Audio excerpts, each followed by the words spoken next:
What if I told you that the name of one of the most controversial technocratic companies wasn't coincidentally the same as the literal crystal ball in The Lord of the Rings and was quite deliberately named after that nefarious fictional ancient technology? Ooh, stick around and find out more.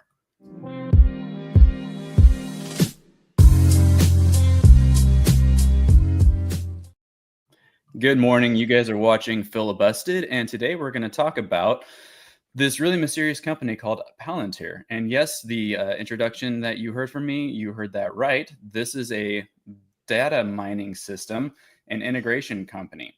And it was indeed named after Saruman's crystal ball from Lord of the Rings on purpose. So we're going to talk about that plus much more.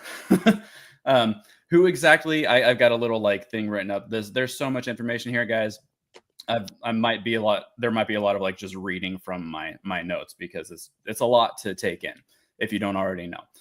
So, who exactly are the typical customers of Palantir? Well, let's start off with the NSA, the FBI, the CIA, and the U.S. military. You know, those kinds of people. They're all taking advantage of this company. And what are they doing with this company? Well, you can actually look no further than the literal metaphor of Palantir itself. It watches, it reports, and anything its customer desires, it will investigate. It sees everything. But the modern Palantir does take it a step further. Let's see. Here's a definition from an article that I read. Palantir turns messy swamps of information into intuitively visualized maps, histograms, and link charts. Sounds fancy, but what is it exactly? It's an AI-powered automation software that provides real-time AI-driven decisions in critical government and commercial enterprises in the West, from the factory floors to the front lines. Essentially, it's a data mining company. Palantir is comprised of 4 different but connected platforms, and I got these definitions from the website itself. The first one is called AIP. It is an AI-driven automated software that essentially acts like a human software engineer would and does everything you need for any software application. The next one is called Gotham. Yep. AI-driven combat support from the website. Gotham's targeting offering supports soldiers with an AI-powered kill chain, seamlessly and responsibly integrating target identification and target effector pairing. Operators experience enhanced situational awareness and effectiveness as Gotham streamlines critical decision-making in the modern battle space. The next one is called Foundry. It's also called the Foundry Ontology.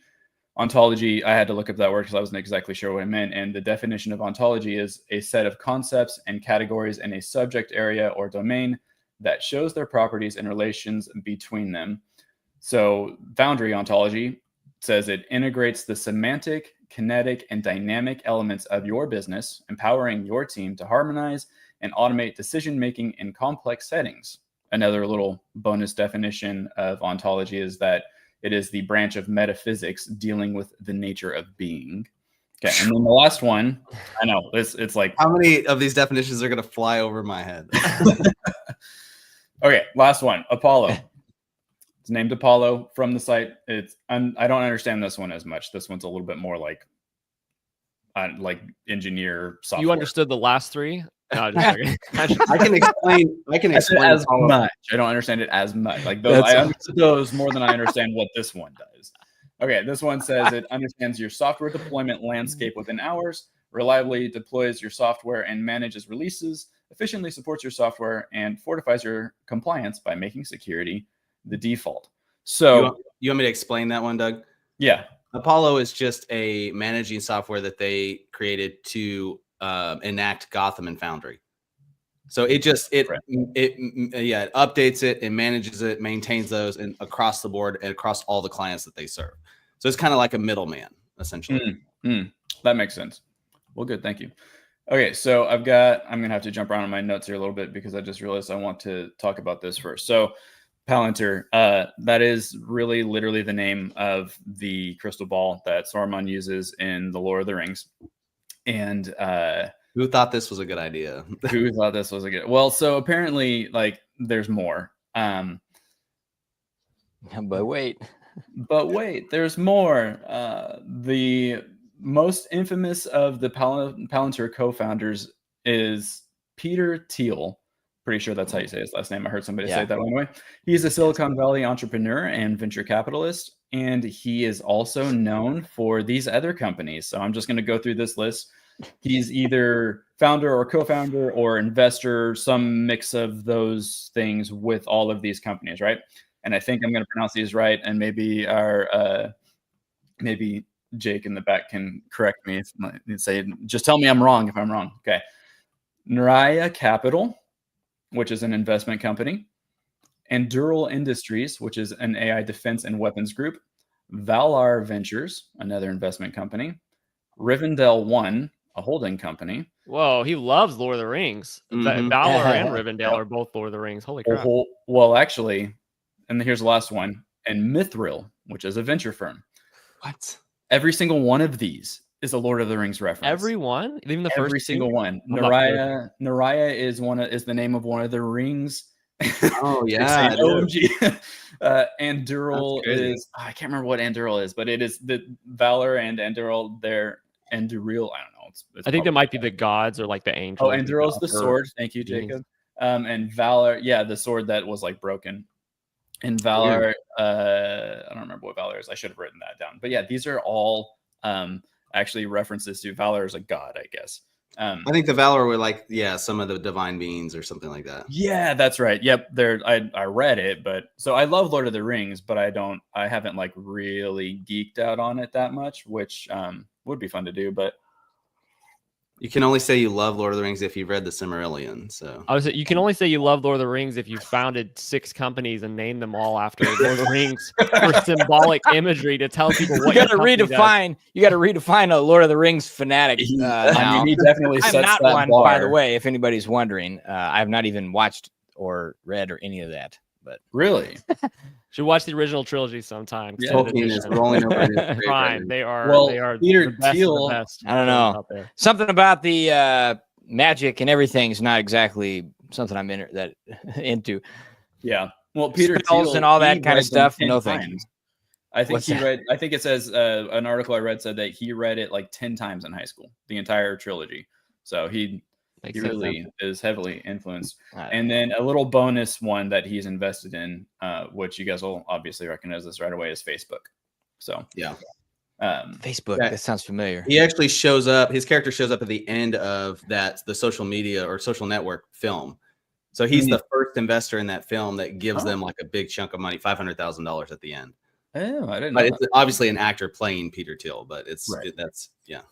Wow. Okay, so here's I don't have like a big question for you. Go for it, Reese. Oh no, I was just saying, very cool. Oh, you ever just get the feeling that this whole thing is just both sides are out there and this part of the deep state, and they just are coming out and they're like, let's put on this show for everybody, and they'll think that there's actual sides, and then we'll just guide the conversation which way we want it to go. Well, I see Troy shaking his head. You could probably express that better than I could, but I might have to push back controlled on opposition is the term. But go ahead. I feel like we're just watching a puppet show here. What's that? Go, Reese. What's your thought, Troy? Go I feel like there's something to that. What Doug said earlier, where he said they're all taking advantage of Palantir, like the FBI, the whatever, the NSA, whoever it was, all these government agencies. And I'm like, what about the opposite? What if Palantir is taking advantage of all of them? Like that's in my mind, I'm like, yeah, it feels very sticky to me. But I think the real question before you go, Reese, is why did they go with the DC reference with Gotham when obviously these founders sat around and watched Iron Man over and over and wanted to be the next Tony Stark? I mean, if you actually look at what the company does and who they work for and some of the things they're building, I'm like, we might get into that, but it's like, it looks exactly like, if you've ever seen Iron Man 1, looks exactly like what Tony Stark did. You can't make this up. I actually worked with somebody. I went to South Korea, and I met with the guy that was the son of the owner, and he had an Iron Man thing on his phone, and he was talking about all the companies he was building, and he admired Iron Man, wanted to be like Iron Man, and so there are people that like that. You know? Dude, it gets it goes deeper than that, man. You're talking about Iron Man phones, like it's a real thing. Palantir's using that. All right, Reese, go. Yeah, well, I'm sure we'll get into it. You know, Plant some I know seeds we here. haven't got into yet why we're talking about the company this way, because we're going to get into some Oh, of the man. things that they do that are a little concerning, right? And some of the technology and what's possible. But again, it. So just to give a little bit of a balanced approach, one, the government is the main entity that's giving Palantir contracts. So, and Palantir is still actually a small defense contractor compared to like Boeing or Lockheed Martin, and there's like a few other ones that are up there as well. And so you have like what we've had for a long time is massive defense contractors that get huge government contracts, right? Are employed by the government to build stuff for the military. Palantir it's just they've been around since 2003. They are a data analytics company, which is essentially really boring. What they do, for the most part, is pretty boring. They just literally analyze data. The only thing that's concerning about it is the data that they are given by the government, who is getting the contracts with them. Like, okay, we want data to help us, kill people better overseas. We want data to help us. We want, well, not want data. We have the data. CEO has admitted, like he outright said, our product is used occasionally to kill people. Well, right. I mean, so is Boeing and Lockheed Martin. What I'm saying is they're not. This company isn't, in my opinion, isn't massively different from any other company that gets massive Department of Defense government contracts. And also, you just throwing this out there.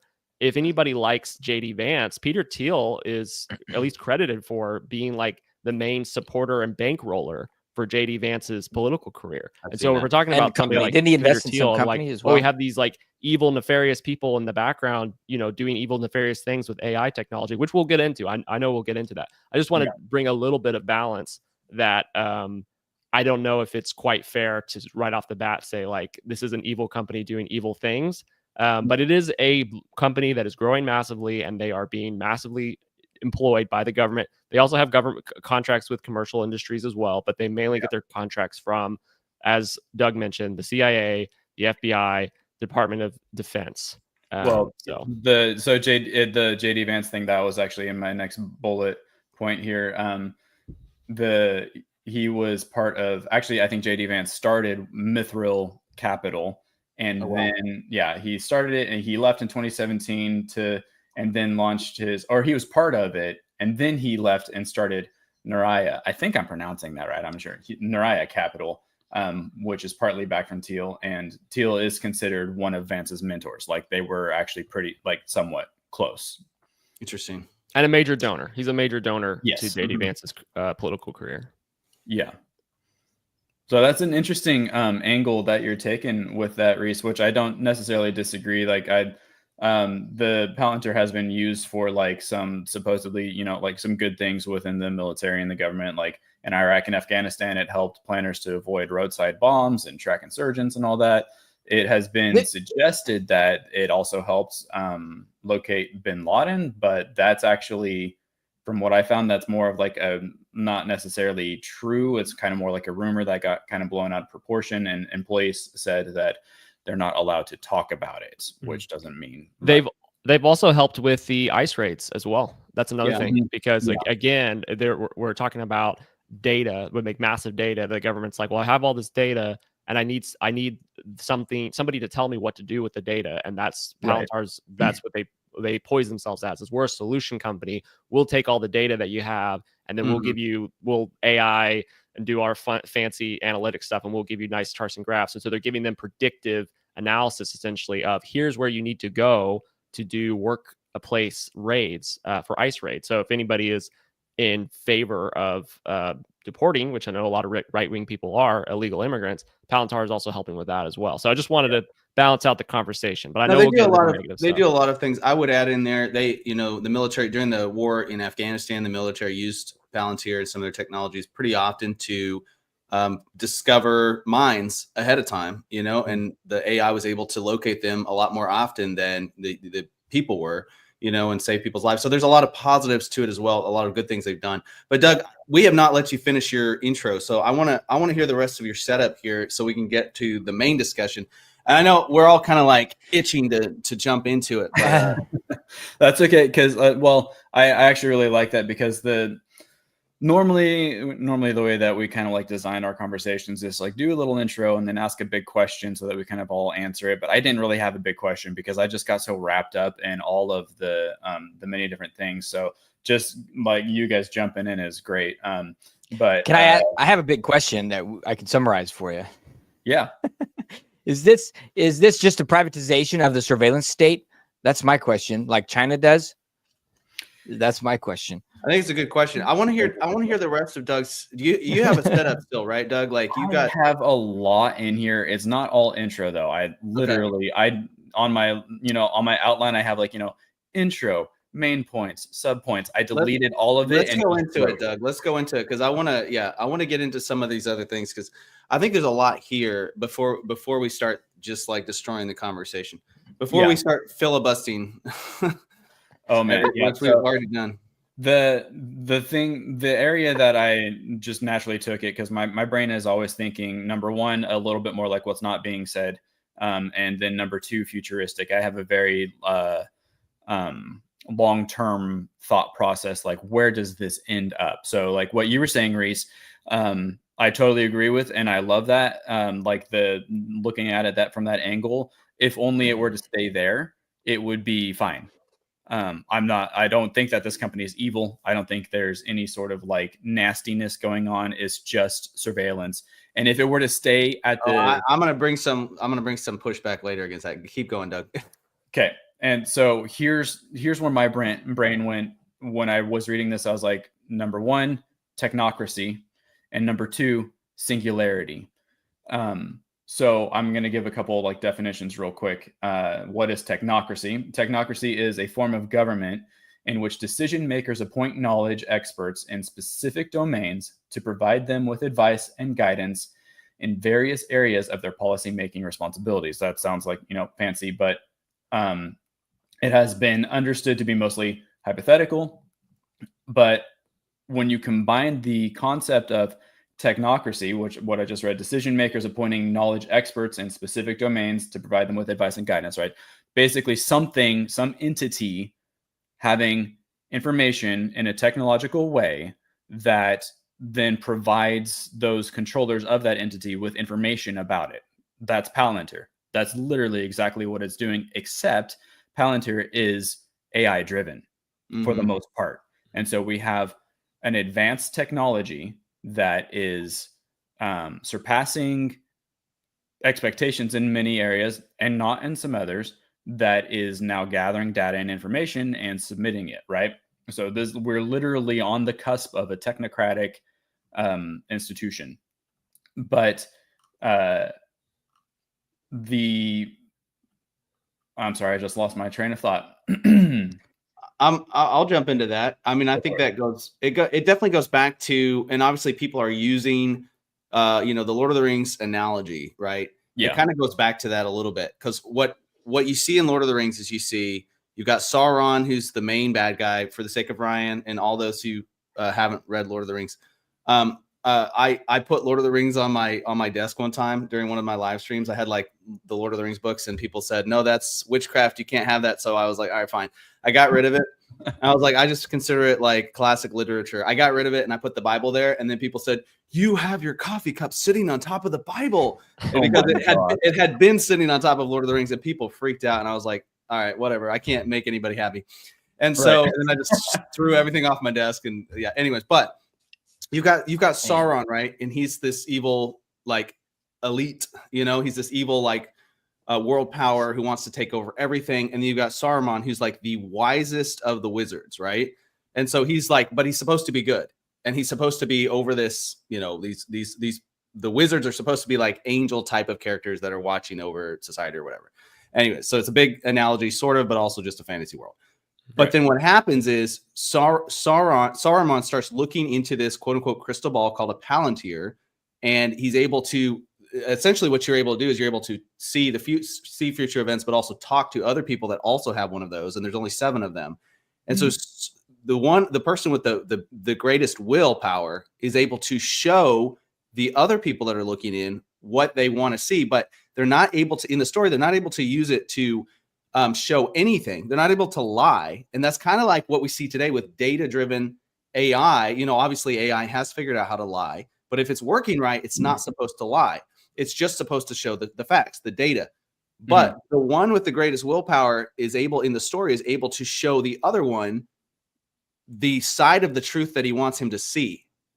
And so he uses only a section of the truth to get the other one to become hopeless, because all he sees is the version of the future if this other guy's in control. That's all he keeps seeing. Right. The data keeps showing him this is what the future is going to look like. And finally he becomes hopeless. And that's when he decides to switch sides. And he says, well, now I'm hopeless and I'm just going to work for the bad guy because there's nothing else to do.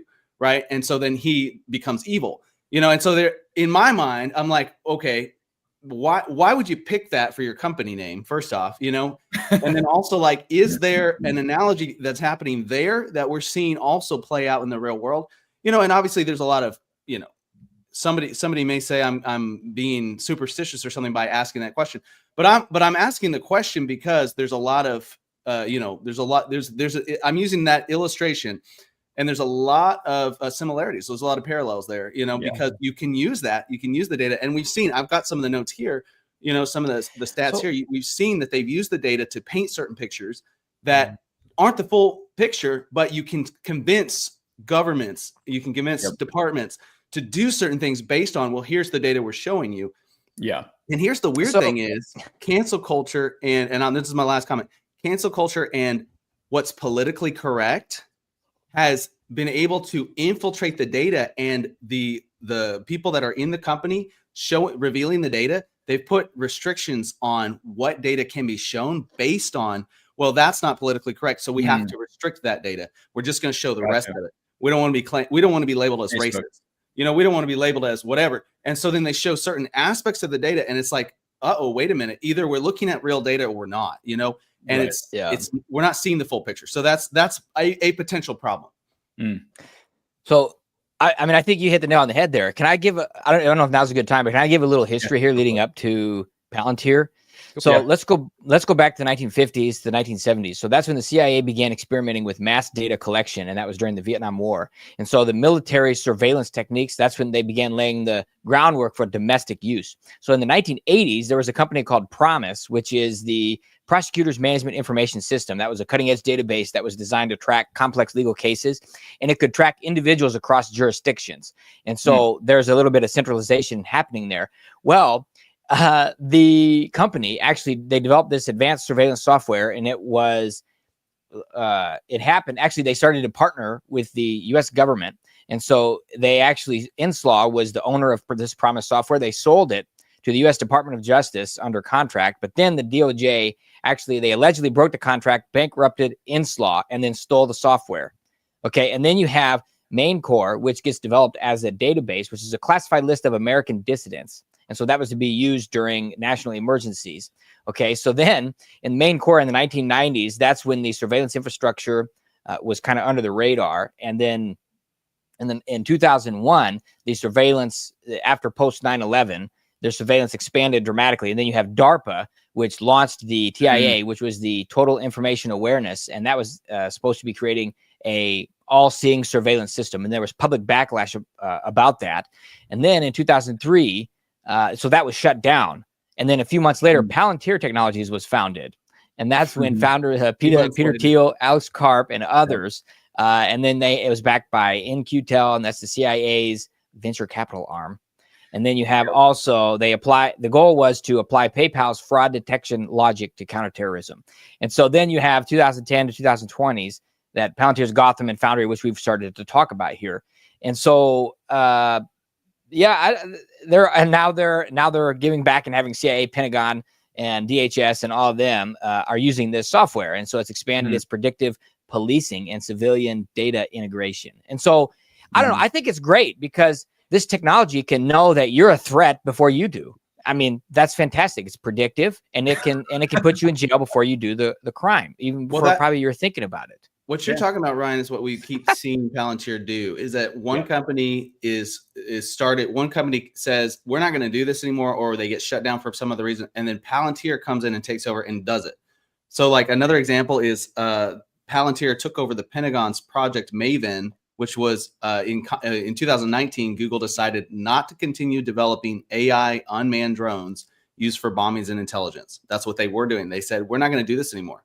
We don't want to have our hands in this. We want our hands to be clean, essentially. And obviously Google's not a clean hand company, which says a lot, so Palantir, as soon as Google said, we're not going to do this anymore, Palantir said, we'll do it. Right. And they stepped in and they took the contract. They said, we don't care. And critics have warned that this technology could lead to lethal autonomous weapons that decide who to strike without any human input at all. And they're already there is the thing, this was the critics warning back in 2019. They're there now. So but there's this is not the only thing. Like, I think that, so there are technologies and research at universities that the government has come in and shut down and then actually kept doing the research. Like, they made it illegal to do like different, what's it called? Like the different nuclear power and different, what's it called? Where the energy, 0 point energy and like fission.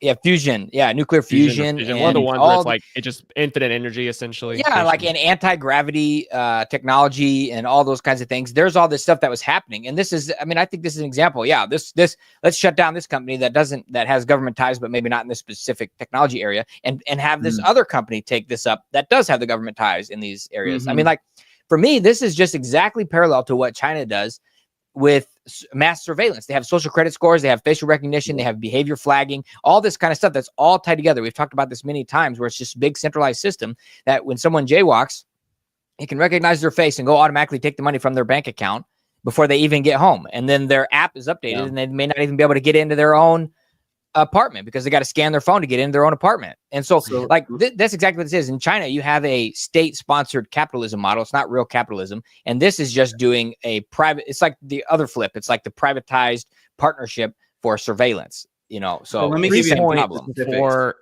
sorry, finish your sentence, Troy. Oh no, go ahead, because I'm going to read something here. Okay, 3 points before we continue jumping off in different directions. Just circling back to things that we've already said before.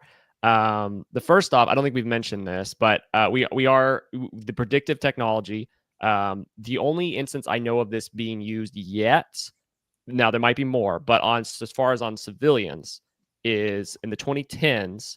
I saw that New Orleans secretly tested the predictive policing tech of Palantir. That was throughout. I don't know how long that happened, but that was during the 2010s. They were like secretly the police department in New Orleans was in partnership with Palantir and was like, we'll help you test this tech out, right? And so it has already been used, and I think that kind of speaks to your point, Ryan, that you made about sort of like the NSA. Like, is this privatized NSA? I would say this is not. This is way better than privatized NSA. Like the NSA, people were worried about the NSA spying on your phones and stuff. This technology is so much better. What do you mean by better? Do you mean more capable, or do you mean so much more capable? So much more capable. Like, if you were worried about what the NSA is doing, this is on a completely another level. But I do have a really, I saw we had a comment here. Of course, yes, minority. Yeah, exactly. Yeah, that's always where my brain goes. None of this is. It's like none of it's being used against citizens ever. We're just expanding this web. It's not being used against it until it is. And then they flip the switch and then it is. And then it's all already there. Like, everybody in America already has a social credit score, just like in China. It's just not a public thing yet. Like they already have that.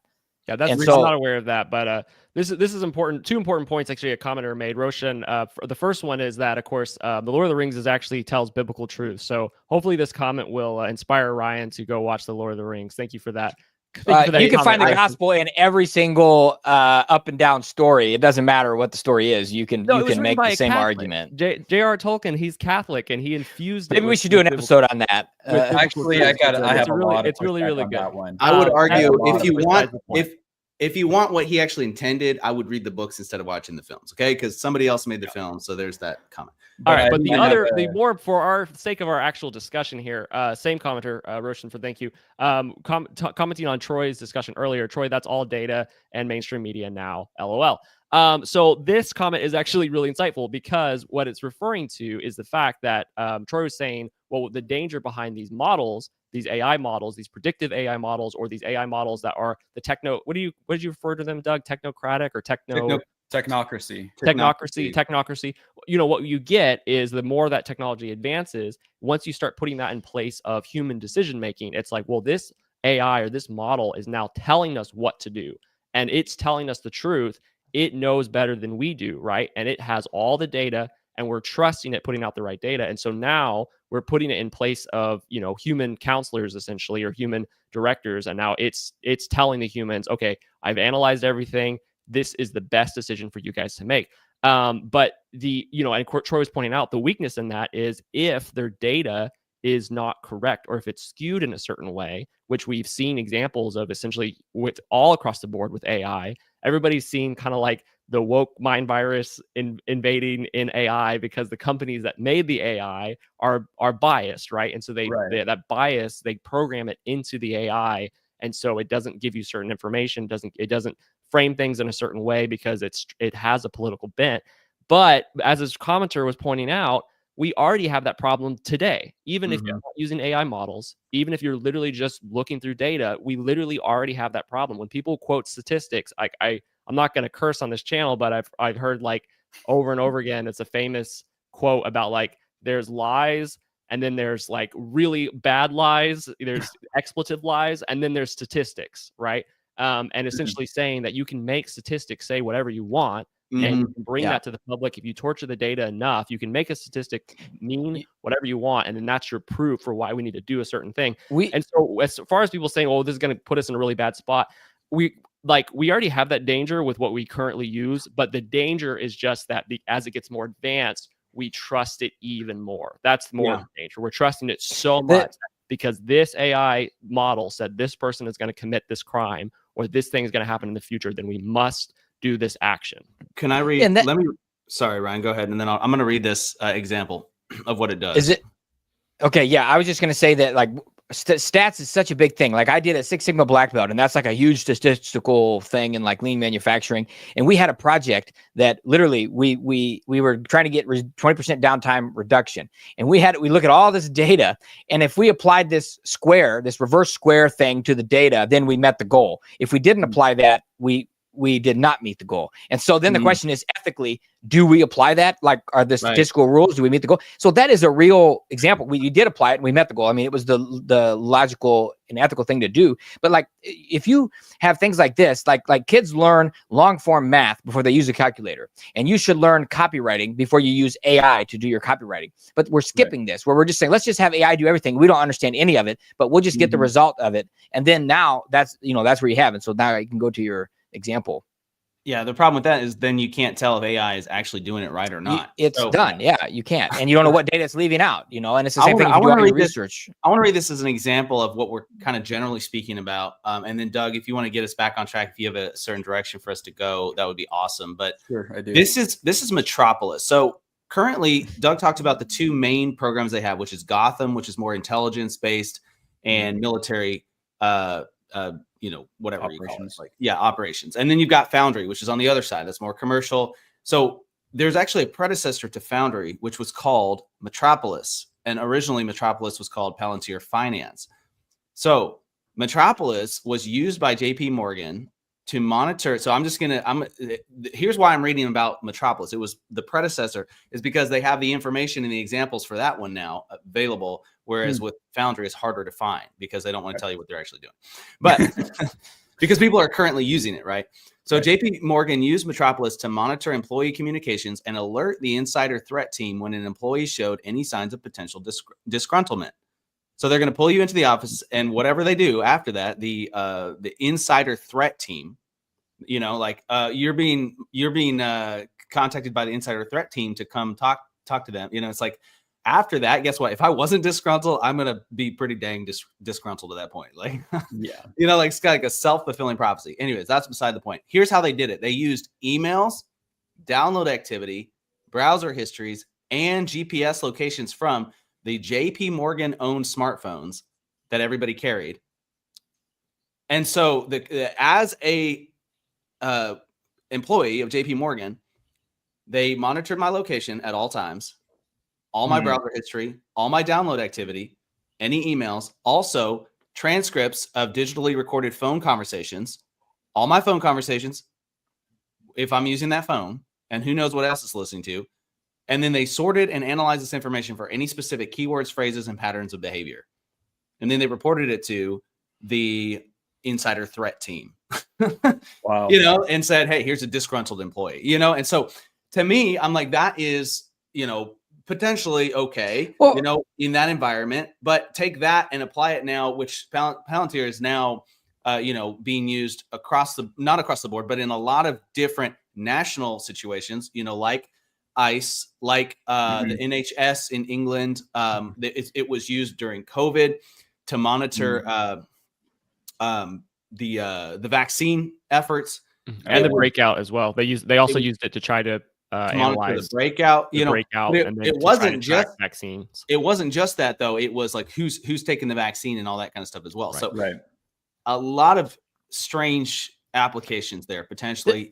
Yeah.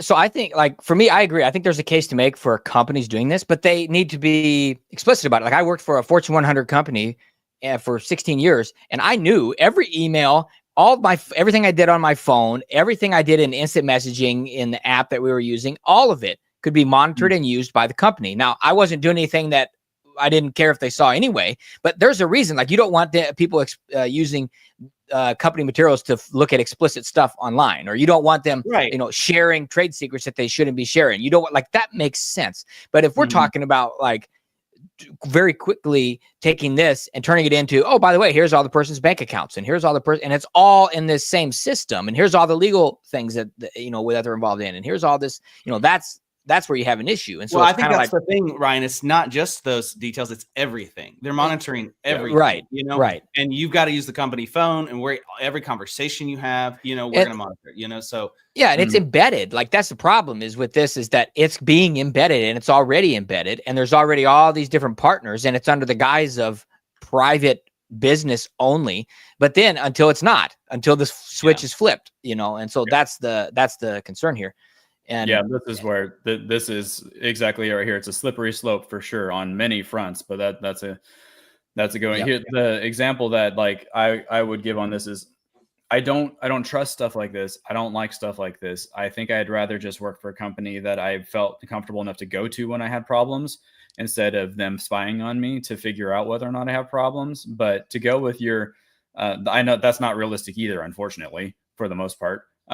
But to go with the vaccine idea in 2020 and how these surveillance companies were watching all of that, my problem is that at some point you still have some sort of human oversight on that, which means you have direction, and that direction is going to be guided by that human oversight. So what if, let's paint this picture, you have a government who says that we have this virus outbreak and people need to be taking vaccines for it. Well, who's not taking the vaccine? Go find them, go force it. Exactly. That's what we're looking at here. And so, not like, regardless of your stance on vaccines, using, and I'm just using that as an example, it could be anything.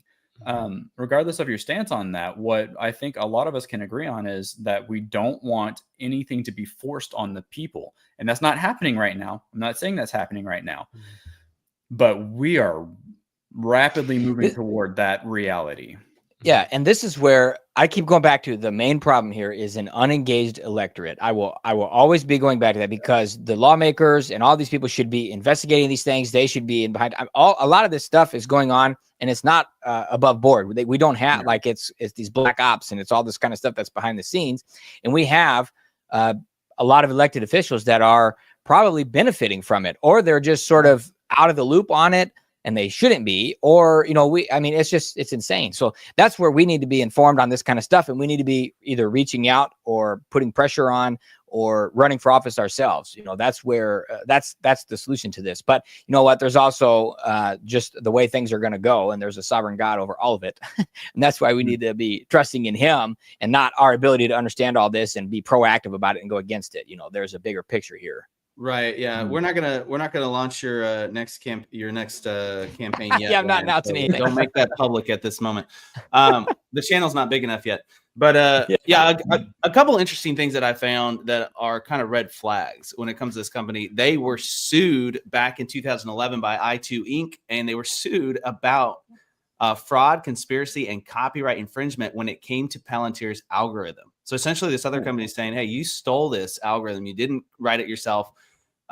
This is ours, and they settled out of court for 10 million. And this is when it was a very small company in 2011. So obviously the algorithm's worth a whole lot more now, and it's probably been like redone a million times over, right? That's So it's very different. hilariously ironic considering Thiel's like philosophical beliefs, which maybe we can get into after if I remember. About Oh that. yeah, because libertarians don't care. Peter Thiel's a libertarian.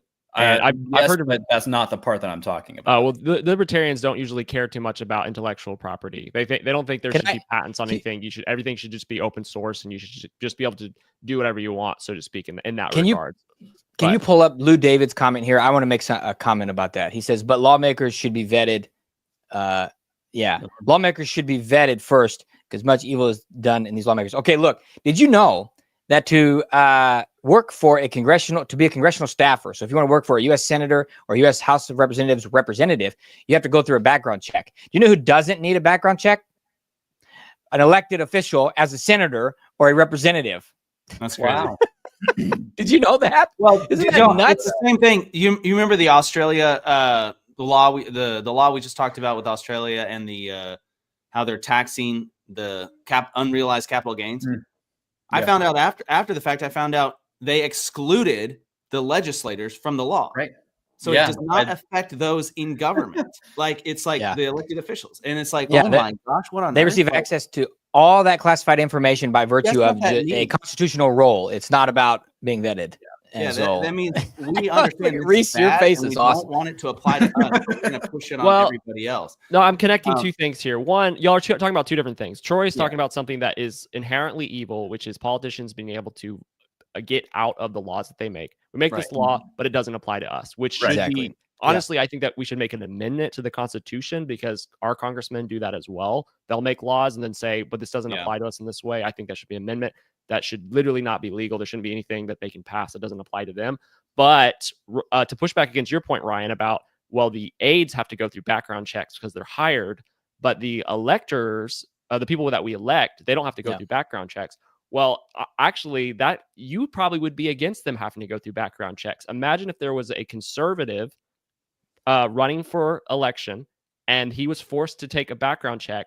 And then the government said, oh, we don't like some of the things that you've done in the past. And so you're no longer eligible for, you can't run anymore. You're no longer eligible.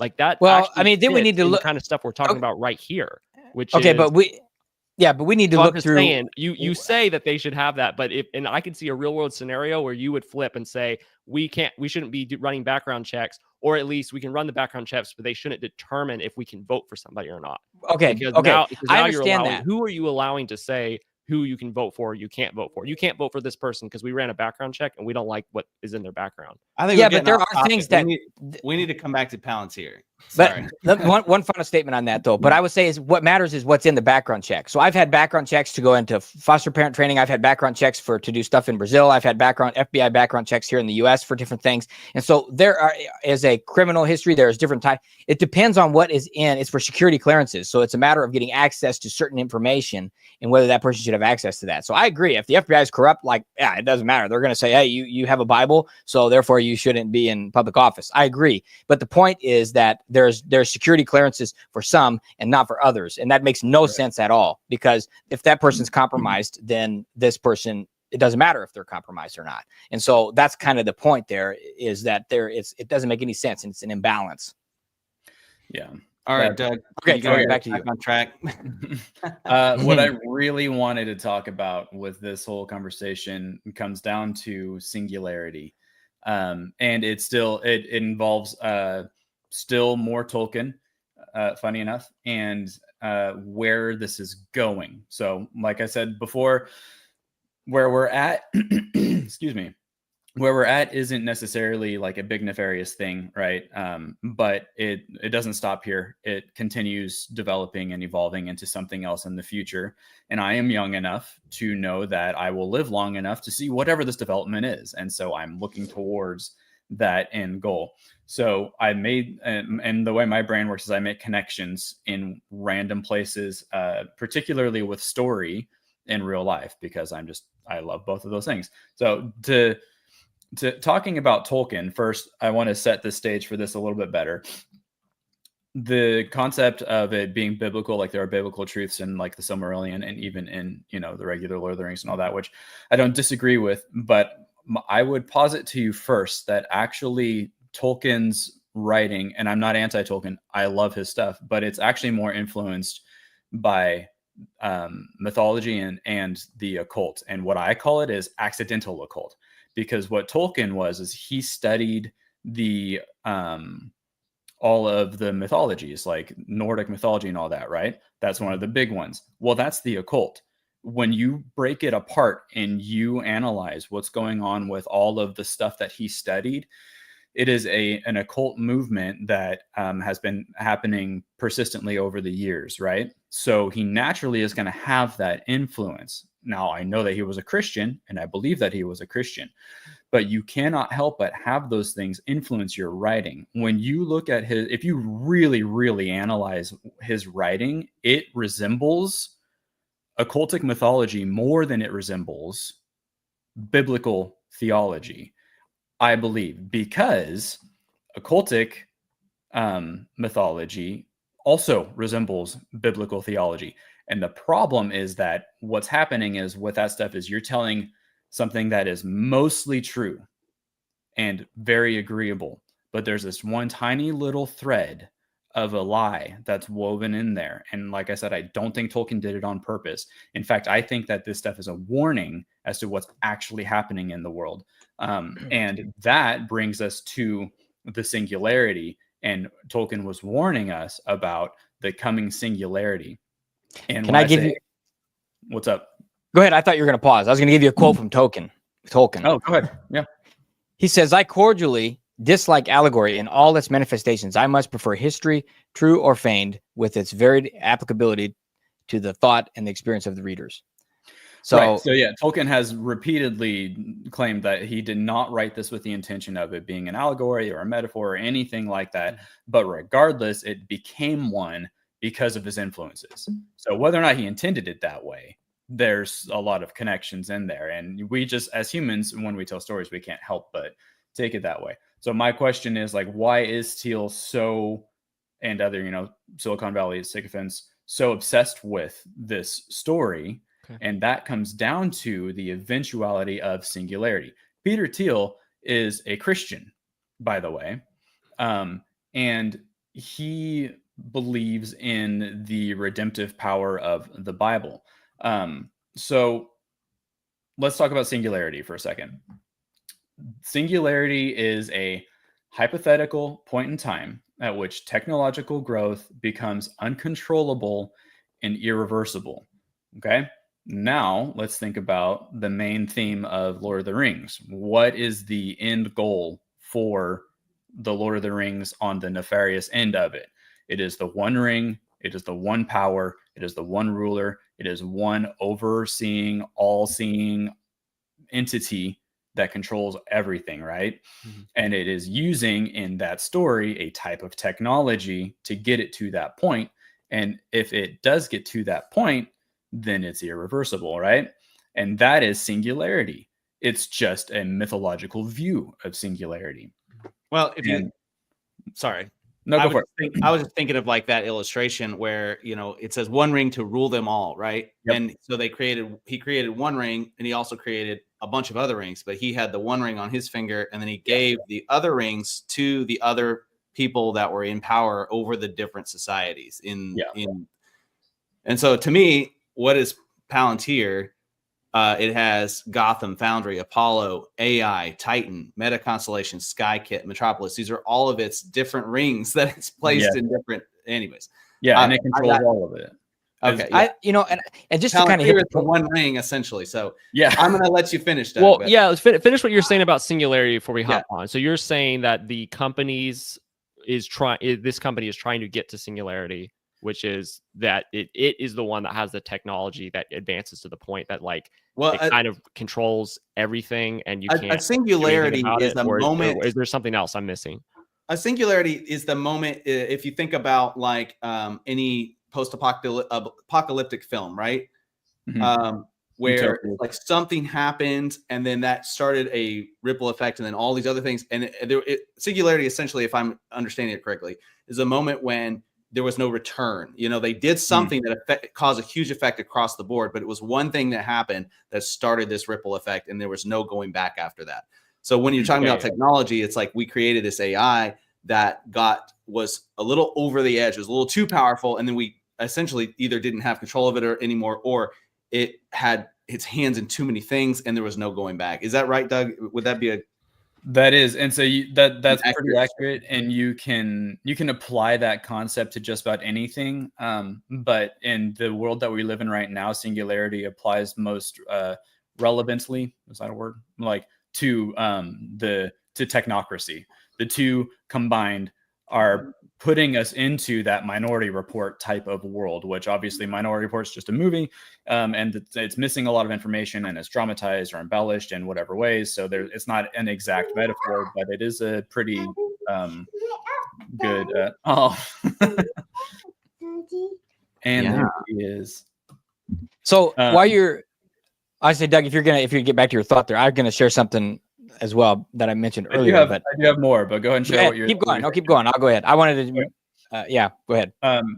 Just because this is in this part in my notes, I'm going to just point this out real quick. The ironic thing that you said earlier about the company stealing the information, about Palantir stealing information, is that Peter Thiel is like a avid student of René Girard, who is a French-American historian and literary critic who popularized the concept of memeticism, which is basically, it can be summed up in the simple concept that people want what other people have. So I just thought that was funny. So it's like, oh, he clearly took that pretty seriously because he wanted what somebody else had, and he took it.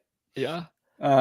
Well, it makes a lot of sense. I like Troy's analogy of the rings. If people have seen Lord of the Rings, if you haven't seen Lord of the Rings, it's going to be a hard thing to follow. But I love that analogy of the rings, because it's like, yes, Palantir is trying to get to AI. Every AI company is trying to get to AGI. It's also called AGI, which I forgot what that stands for, but basically it's like a godlike AI. It's an AI that's so much smarter than every human that essentially we can just put it in charge of the decision making and give it all the information, and then like it kind of runs everything, and humans don't have to do stuff anymore. Like that could be a use for AGI. I know that's not everyone's definition of a AGI, but it makes a lot of sense if you have like, well, you have the one company, Palantir, that's already, you know, it's in on the commercial stuff, it's in on the humanitarian stuff, it's in on the Department of it's making the drones that will replace the army. Essentially, we have robots that are AI powered instead of humans making the decisions on who to kill and who to go to war with. It's all AI powered. So if it can get to that point, that singularity point, then it's like it is the central hub or entity. And I think that's probably why Troy referred to this, the beast, maybe a little bit of potentially a little bit of a revelation or a Bible connection there, potentially. Not saying that I was thinking a beast of a company. So is that what you were thinking? That was where my brain went. I thought maybe it could refer to the mark of the beast in the sense of like you have this one entity that everything funnels through and everything has to be connected to or whatever. So I can see the concern. I'll put it that way. And Ryan, I know you're dying to hop in. With you saying that, Reese, I think that is my main concern with this company is, if you look at it from the illustration of like the one ring that controls all the rings, it's not so much in my mind the AI itself, although that is a major concern, but that is more of a separate, is AI taking over the world conversation. But it's not the AI being the ring, it's the company being the ring, because the company has its hands in all these different factors, whether it be all the different companies that are competing against each other, or whether it be different nations that are at war with each other. I mean, you've seen, I mean, go back to Marvel. You know, you have the evil companies in the Marvel stories that are trying to create the fake wars so that they can control both the company that's funding this army over here and funding the other army and pitting them against each other. It's like, we're going to make money off of both of them. We don't care who dies in the middle of it. You know, that is essentially the problem here. It's because if they have too much power, then there's too much personal gain that can come out of, you know, continuing the war, right? Continuing the fighting or continuing whatever it is. Like it's like when you got your hand in all these different sides, it's like you control essentially both sides and you can work them against each other using the data, right? Using the data. And that's the problem. So you can have that same kind of abuse for the policing as well. I mentioned that I don't know who's doing it now secretly, but in the 2010s, New Orleans was secretly using Palantir to do minority report like preemptive policing to assess and predict who was going to be committing crimes. I don't know exactly what that looks like, but I bet it's a lot better now.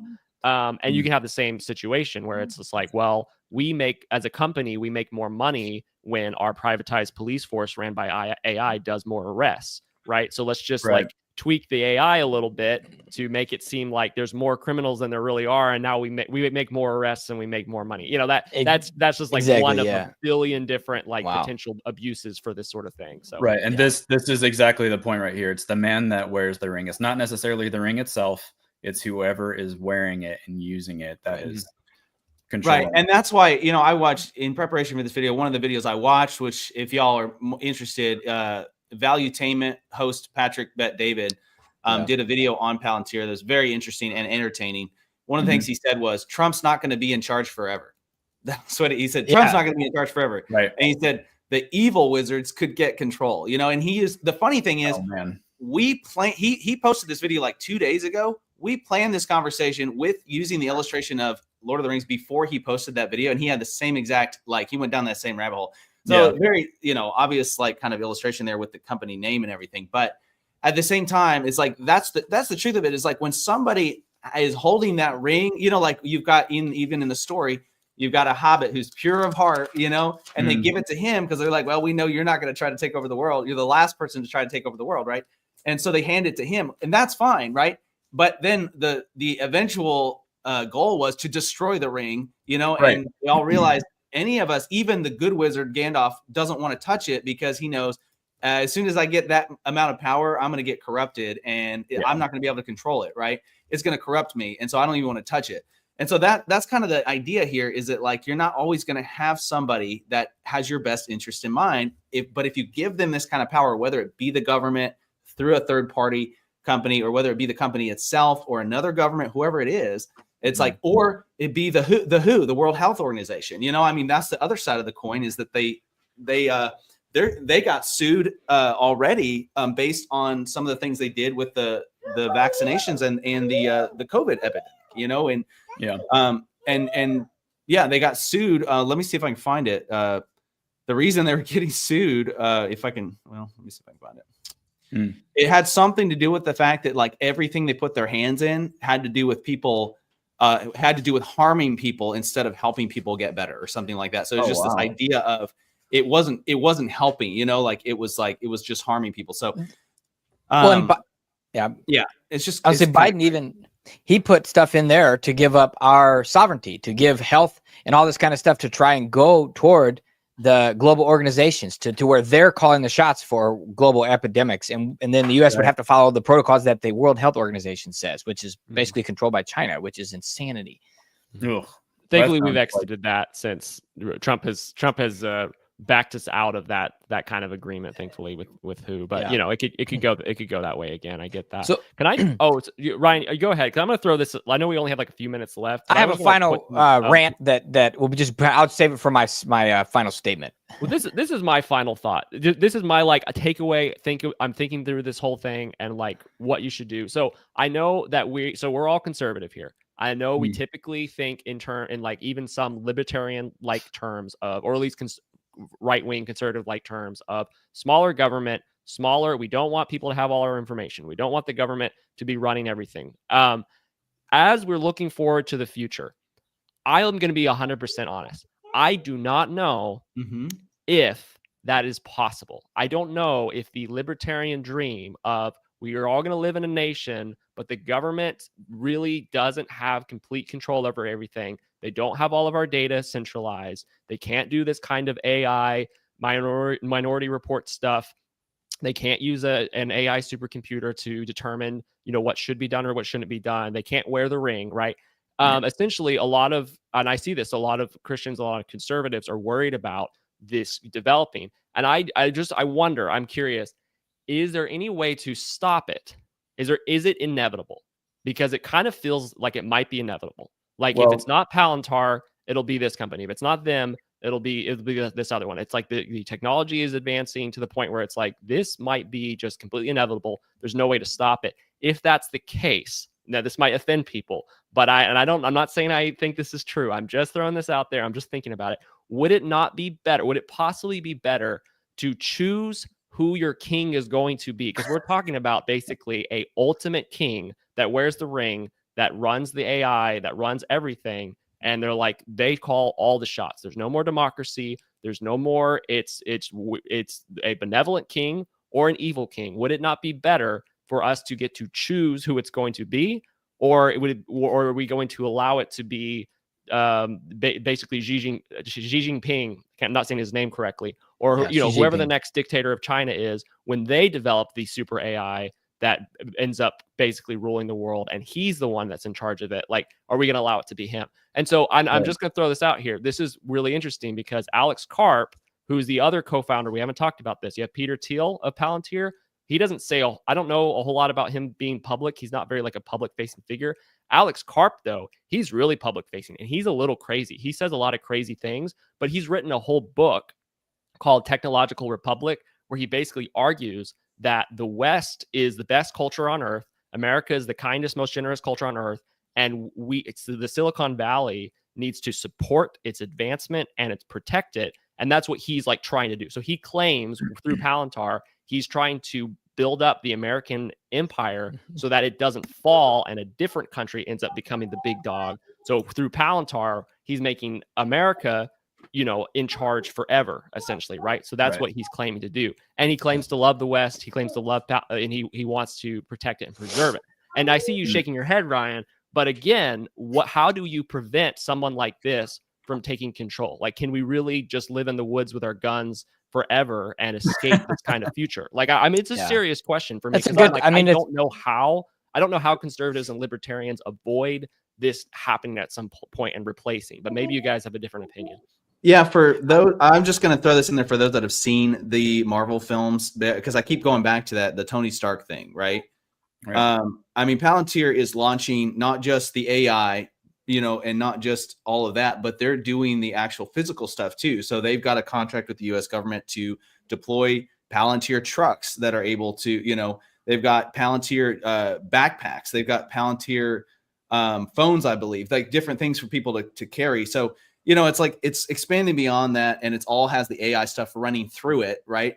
But it's all what I'm connecting it to what Reese said, because what in the films you have this moment of singularity where Tony Stark, the guy who wrote the AI programs in there that go bad, did all this stuff, was creating all this. He says, "I'm trying to build a shield around the world." Right? Because he's thinking of that imminent threat. There's something eventually that's going to come that's going to be too big for us to handle, right? Which is kind of what you're describing, Reese. It's like at some point, somebody is going to have the power, have the control. So why not build a shield ahead of time, right? Or at least that's one way to look at it, right? But that shield itself becomes the thing that is the problem eventually, right? In that story. Right. And that's just a story. That's what it is. But at the same time, nobody else had the capability of doing what he did in the story. And so that's where it gets a little bit, it gets into like the whole like Einstein dilemma. Like if Einstein or people like him had not worked on the nuclear bomb, the atomic bomb originally, it might not have gotten done, so it's like the people that were able to do it had the right, they had the right morals, the right ethics, but then some of them after the fact, some of those that worked, if you've ever seen the film Oppenheimer, some of the people that worked on the original atomic bomb after the fact, literally told on themselves and said, "I should have never done this, and I regret doing it." Should have never given them my intelligence. Should have. And so I'm not saying they did the wrong thing, but I'm just saying it is. I am a believer in the people that are the smartest and are able to utilize their intelligence and their learning and all of that for the great, in the best way to produce the most effective tools are the ones that have the best motivation behind them. So the ones that are evil that want to take over the world, they come behind them and they take what they made and they use it to take over. They use it to take control. They use it to take power. So it's like, do you have a responsibility? Even if you have the right heart at the beginning, you have a responsibility to either, create the thing and put safeguards around it if you can possibly do that, or not create it at all. I don't know. Like that's my thought process. So I'm probably taking a slightly different view, Reese, maybe playing the devil's advocate there to what you said. No, absolutely. I mean, I saw Eric throughout said that for my rant, says that sounds like the Antichrist, Reese, and I'd say, yeah, you're absolutely right. It does sound like the Antichrist, because it's a situation, which Troy, if you're mentioning of like, well, maybe if we can't keep the what they call the box, the Pandora's box, we can't keep Pandora's box from being opened and unleashing all this hell on the earth, then maybe we shouldn't have made Pandora's box in the first place. My point, which isn't even a point, it's literally just I'm just thinking out loud, is the fact that I'm like, well, I think Pandora's box has either already been made, or is there any way to keep it from being made? And if so, who do we want to hold the box? And is it just inevitable? There's nothing we can do, and eventually the box is going to get into the hands of somebody with evil intentions, and there's literally nothing that we can do. Practically speaking, we just pray and hope for the best. Like, I really don't know. So I think it is inevitable, and I think that it's going to come to this one way or the other. And unfortunately, I think Pandora's box has already been opened, and we're just watching it play out in a little bit of a slower time frame than the movies would show. It's always like very immediate and happens all of a sudden, but it's been open for a long time, and we're just watching it unfold in real time instead.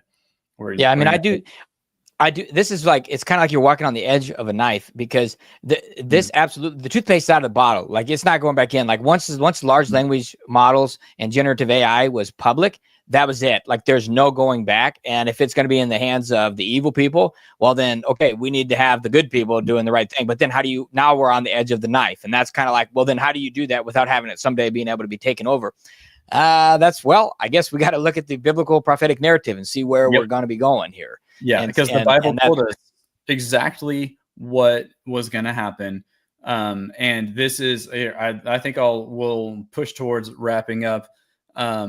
But this comes back down to still what the philosophy is behind the movers who are part of this. And Peter Thiel is a big part of it.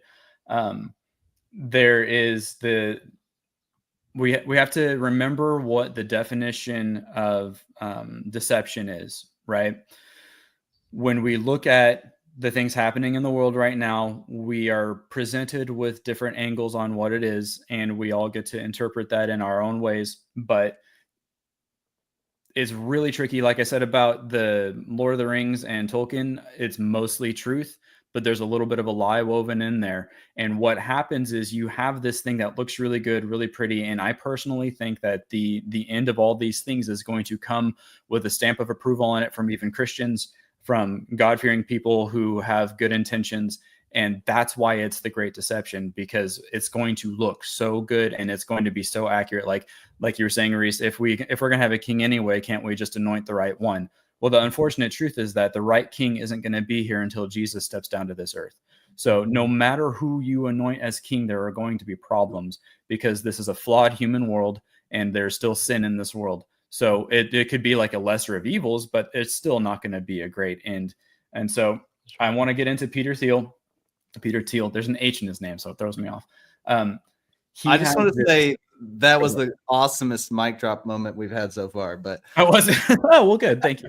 No, I'm glad that you brought that in there, because I was going to say, it might sound like I'm all doom and gloom, but I actually have an extremely hopeful eschatology, which is the study of end times. My eschatology is like as hopeful as it can get, essentially. But so you're also well, Jesus is the ruler of everything. So also, I'm not actually really worried about this stuff, but I do like to line out the practical. But we want to be realistic about what it is, and so people can be prepared and I would understand the times. Same boat, but I agree with you, Doug. I think 100%. It's like when it comes to my daily practical day to day, I'm not putting my focus on Palantir and what could be going on behind the scenes. I'm going to put my focus and my hope in Jesus and the things that God is doing upon the earth and the things that are still going to happen. But also I want to say this as a side note. I understand for those that like Lord of the Rings, we're not making you happy today, but also for those that hate Lord of the Rings, we're also not making you happy either. So I'm so sorry to everybody, I would say. Well, that's fine. We're equal opportunity offenders on this show. So we've offended everybody at this point. I love it. But I want to say, Doug, before and you finish. Those that don't know what Lord of the Rings is they are feeling left out and they're offended as well. So, But don't worry, I'm there with you, and I'll have my final statement will include something about that. Okay, Doug, I want to give a quote from Charles Spurgeon that goes exactly with what you're saying. It says, "The real difficulty isn't the difference between truth and lie, but truth and almost truth." That is what you're saying. It's that reminds me exactly. of, Tomi Ariyomi says, like, witchcraft is the truth not truthfully spoken. I mean, there's a reality. Witchcraft works, but it's evil. And so, like, I mean, there's a real power there, but it's evil. I'll keep that in my final statement. Go ahead, Doug. But that's like probably getting too far out there. But the same kind of ideas. And also, Reese, just so you know, what you just described yourself as was what I call an apocalyptimist. So yes, the world is ending, but it's going to be good. I like that. It's ending, but Jesus is king, and he wins. So here's a statement from Peter Thiel, who, once again, I remind everybody, is a Christian. Okay. If there's a Christian critique of these sort of utopian scientific movements, it should always be in the direction that they don't go far enough. Transhumanism, radical life extension. It's not that you shouldn't live forever, but that it's only transforming people's bodies and not their souls and not the whole person or something like this. So I believe what he's getting at is the message of the Bible that it is not about living forever, but it is about your transformation. However, the problem is that he is talking about it through the lens of transhumanism, which means it's not transformation of the heart necessarily, though I'm sure he probably agrees with that. But what he is really walking the edge of the line, or maybe he's all the way in it and just not saying it, is the only way we can adapt as a human species in this Christian world with these Christian principles is to go further into transhumanism and transform into something greater. And when you take a look at his life history and what he is involved in, that transformation is more in line with this technocracy and the singularity that comes from the technocracy. And the interesting connection here that is going to probably be a whole different conversation is that the other person who's very closely connected to all of this, but has been staying in the shadows on this front, is Elon Musk, because Peter Thiel was partners with Elon Musk through PayPal, and Elon Musk is pioneering the Neuralink, which is going to lead us to transhumanism, singularity, and an overarching technocracy that controls the world, creates its own savior, and through Christianity will proclaim to have achieved eternal life, so that when the real king comes down, he will be the enemy. So you think transhumanism is anti? The New Age has an explanation for the rapture. That's exactly that. Doug, is that I labeled this, I named this talk correctly, Palantir the Beast. That's what you're saying. Is I put the right. That's what it looks like. I'm not saying it is for sure, but I mean, we really should do a part 2 on this for leading into transhumanism, because 100%. I would love to get into the discussion of essentially, can you be transhumanist and be a Christian? Like, can you have the ideas that Peter Thiel has? Can you have the ideas that Peter? I know that Elon Musk is not a Christian. Peter Thiel claims to be a Christian. He very well may be a Christian. I don't know, but can you have that idea, transhumanism, and that actually works with Christianity? Or is it, as you're framing it, Doug, is it always going to actually be basically antithetical or anti-Christ-like, like a copy, like a lame copy to what the Christian doctrine actually is? Eternal life in Jesus, as opposed to eternal life through transhumanistic. It just removes God from the equation and Jesus, which is the only thing that matters. I could see that. I'm going to save it for the second episode, but there's another way of looking at it as well. But I'll save it for part 2. I would love to do part 2 transhumanism. That'd be incredible. Well, that was my final. So if you guys have anything extra or if any ending comments, we should wrap. Yeah, based on that, you brought Elon Musk into it. So I'll just say this, and I'll save the rest for part 2. I'll just say, Elon Musk obviously had a lot to do with Doge, and he actually, the software engineers that he hired, who were supposed to be these young geniuses under 25, which I think they are very smart, but those are the people he hired for that. Some of them, some people have said a lot of them actually previously worked at Palantir, but at least the facts show that some of them were directly connected with Peter Thiel and did work for him, you know, and so some of that even has like been in play there, and that makes sense because Elon Musk, you know, it's like who he knows, he's going to hire who he knows, right? Or at least he's going to text his friends and be like, who should I hire for this? So a lot of that is you know, interwoven there. I'll just say that, and I'll finish with I think we should bring up the meme of JD Vance again wearing the Pope hat and having Thanos's gauntlet and snapping and destroying the world, because that seems to play into all of this for some weird reason. Which I made that meme, by the way. That's true. Yeah. So that's my final comment. Oh man. So my final comment is around, to circle back, it's kind of a warning and an encouragement. So the Bible describes the grand narrative of reality, and that's why biblical themes can be tied to everything, because the Bible tells this grand story. It's the story that we all live in. So you have a fall, which is something goes wrong. You have a hero who brings a rescue, that maybe a sacrifice to save others, and a restoration of the good. Yep. Every single movie you can say does that. Every single movie has the gospel in it. Well, no, but I'm saying this, even bad movies, even horror films, even all this have some conflict, something that gets resolved, all this kind of stuff. And so what I'm saying is, be careful what you're justifying with that, because you can justify everything based on this, because the Bible describes a grand narrative, and that's what resonates with people. And that's why story works the way it does when you have a conflict, a hero, and a resolution. And so that's where, whether it's an evil thing or a really a good thing. And so there's always going to be that kind of theme there. So that's an encouragement to just be careful. And the other thing is, what appetite are you creating in your children? That's really what I want to know, is because I'm not here to rail against Lord of the Rings or Harry Potter. I don't watch that. I'm not going to have my kids watch it. But the thing is, I'm not going to have them play with tarot cards and Ouija boards. But if they're going to watch this kind of stuff, you need to be careful, because it does use magic, supernatural powers. It uses wizards, enchanted objects, seeing stones, evil spirits, magical artifacts. You can buy things that are like little spell kits and all kinds of stuff. I mean, and it's all this secret knowledge and this stuff kind of disguised as the way to get the answer and the way to have the solution. And it's really, I mean, there's a flood of children's content now coming out with magic, witchcraft, and occult themes that's just normalizing it. And so my point is, what appetite are you creating in your kids? I mean, they want to go get this kit, now they want to go get this ring, and now they want to play with this, and that's what you're talking about at home. And that's my point, because today we need to be raising up warriors. We need to be raising up people who want to seek God and who are hungry for the things of God. And the best, my favorite definition of leadership is the ability to create an appetite in someone else.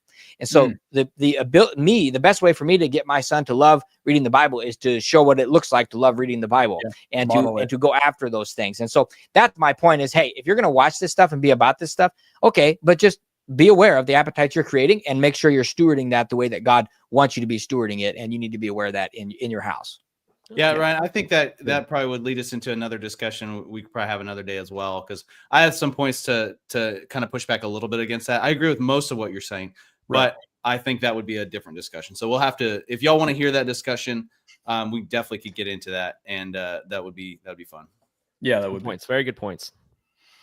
Anybody else? Are we all good? I think we're good. Thanks for everyone for watching. Thank you for all of our members. I definitely saw some members in the comments that might have had a new member. It got kind of buried, but thank you for the people supporting our channel, too, I think. Watching, commenting, and joining the membership for the exclusive content that we put on here and also on locals as well.